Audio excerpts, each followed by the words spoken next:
छैन lips dry रहेछ भने चाहिँ डिहाइड्रेट भएको हुन्छ हैन अब उहाँको चाहिँ सुक्खा छ त्यति धेरै ड्राई छैन यहाँ यति घाउ भएको रहेछ त्यो सायद के पिम्पलहरु आएको थियो हो ल आ गर्नु त अब आ गरेर चाहिँ दाँतहरु हेर्ने दाँतमा चाहिँ के हेर्छ त क्याभिटिजहरु छ कि छैन हैन अनि गम्स भनेको गिजामा नि घाउहरु छ कि इन्फेक्सनहरु भएको छ कि छैन त्यो हेर्ने हो त्यसपछि टङ नि ड्राई छ कि छैन हैन अनि कसैको चाहिँ यहाँ घाउहरु सेतो त्यो टिका जस्तो हुन्छ क्या त्यस्तो घाउहरु प्रेजेन्ट छ कि छैन हैन अनि जिब्रो पनि माथि लगेर हेर्नु लगाउने चाहिँ यहाँ यस्तोतिर कसैको घाउ हुन सक्छ हैन इन्फेक्सनको कारणले त्यो छ प्रेजेन्ट छ कि छैन हेर्ने उहाँको छैन नर्मल छ हो अब त्यसपछि चाहिँ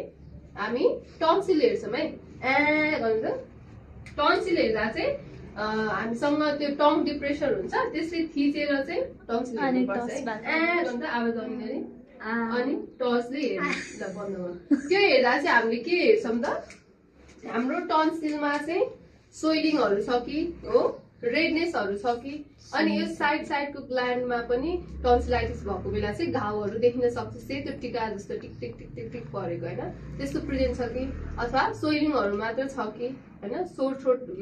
भन्छौं त्यसलाई घाँटी दुखेको अवस्थालाई चाहिँ हैन अनि सोर थ्रोट भएको बेलामा चाहिँ सोइलिङ र रेडनेस देखिन्छ है अनि यदि मैले उहाँको चाहिँ रेडनेस र सुन्नेको देखे भने घाँटी दुखेको छ भनेर सोध्छु हैन दुखेको हुन सक्छ